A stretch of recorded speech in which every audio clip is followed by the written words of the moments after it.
किसान साथियों, स्वागत है आप सभी का एक बार फिर से मालवा की खेती यूट्यूब चैनल पे। किसान साथियों, अधिकांश क्षेत्र में अभी हम बात करें सोयाबीन की फसल की अवधि की, तो वो लगभग 30 दिन के आसपास हैं। कुछ क्षेत्रों में यह अवधि 35 दिन हो सकती है, तो कुछ क्षेत्रों में यह अवधि 25 दिन की हो सकती हैं। और जैसा कि किसान साथियों आपको पता है कि जो शीघ्र पकने वाली वेराइटियाँ हैं 85 से जो 90 दिन का समय लेती हैं, उनमें एक माह की फसल यानी कि 30 दिन के बाद फ्लावरिंग स्टार्ट हो जाते हैं, यानी फूल आना शुरू हो जाते हैं। फ्लावरिंग अवस्था में हमारी जो फसल होती हैं क्रांतिक अवस्था में होती हैं, और इस अवस्था में यदि पौधे को किसी भी प्रकार का तनाव होता है तो निश्चित रूप में इसमें आने वाले फूलों की संख्या कम होती है और फलियों का भी विकास सही नहीं हो पाता है। इसलिए जहाँ तक हो सके हमें अपनी फसल को इस अवस्था में तनाव से बचाना है। तनाव का मतलब किसान साथियों विभिन्न प्रकार के तनाव हो सकते हैं, जैसे कि यदि नमी की कमी है तो हमें उसमें जीवन रक्षक सिंचाई करनी पड़ेगी। यदि हमारे खेत में कोई फंगस लग गया है तो उसका ट्रीटमेंट हमें करना पड़ेगा। कोई कीट है तो उसका उपचार हमें करना पड़ेगा। यदि खरपतवार है तो उसका भी हमें इलाज करना पड़ेगा, यानी उसका भी उपाय करना पड़ेगा। किसान साथियों, इन बातों का ध्यान रखते हुए आज का ये वीडियो खास होने वाला है, तो पूरी जानकारी के लिए आप वीडियो को आखिर तक जरूर देखिएगा।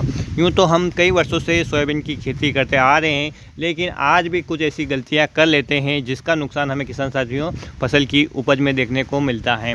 बहुत सारे किसान भाई हर्बिसाइड के स्प्रे में देर कर देते हैं, जिसका कि किसान साथियों सीधा का सीधा जो असर है आपकी फसल की पैदावार पे पड़ता है।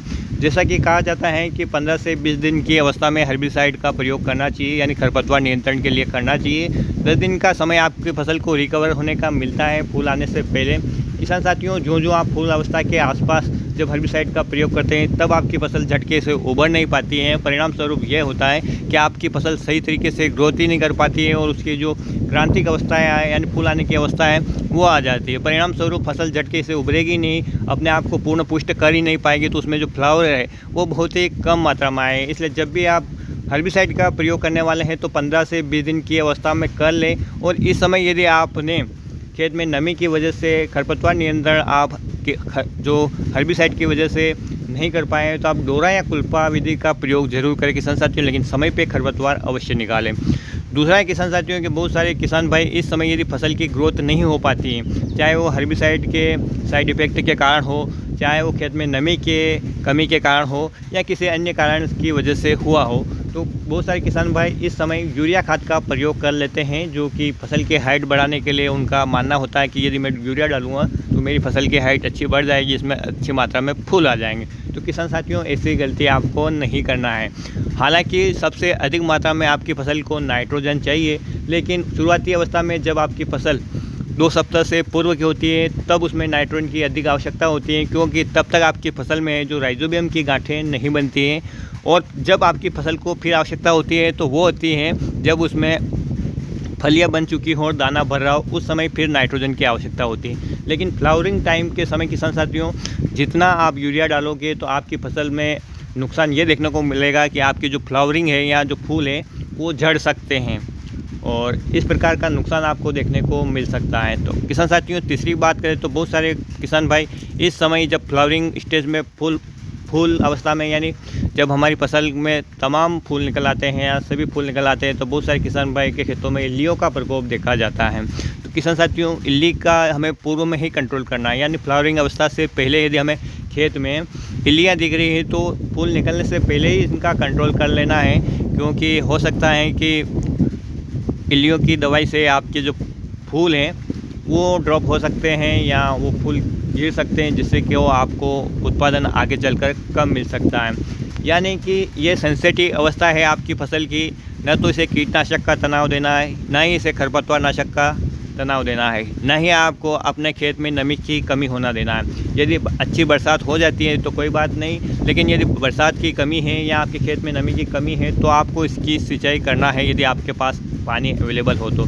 किसान साथियों ये वो स्टेज है जो आपका फाइनल प्रोडक्शन देख कर जाएगा, यानी इस अवस्था में यदि फसल तनाव में या स्ट्रेस में रहती हैं तो निश्चित रूप से इसका सीधा का सीधा असर आपकी फसल के आखिरी उत्पादन जब आप फसल की थ्रेसिंग करेंगे तब आपको देखने को मिलेगा। तो किसान साथियों, इन बातों का आप ध्यान रखें और समय से पूर्व ही ये काम कर ले। कीटों के लक्षण दिख रहे, कीटनाशक का स्प्रे कर लें।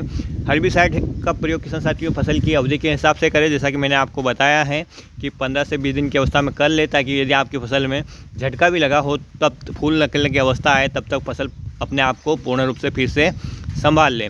अभी मुझे कल ये कमेंट प्राप्त हुआ था कि सर मेरी फसल में फूल आ रहे हैं और मेरे खेतों में घास बड़ी हो गई। तो किसान साथियों, मैं आपसे यही कहना चाहूँगा कि समय का काम है, समय पर करें, अन्यथा आगे चलकर आपको नुकसान हो सकता है, क्योंकि फूल की अवस्था में किसी भी हर्बिसाइड का प्रयोग करना नुकसानदायक हो सकता है।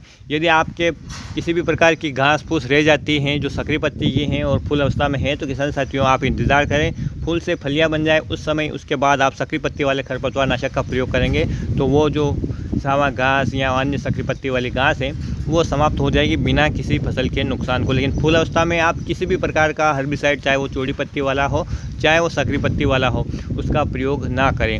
और बहुत सारे किसान भाई डोरा या कुल्पा विधि से जो खरपतवार नियंत्रण करते हैं, तो फूल अवस्था के आने के बाद भी किसान साथियों आपको डोरा या कुल्पा नहीं चलाना है, इस बात का भी आपको ध्यान रखना है।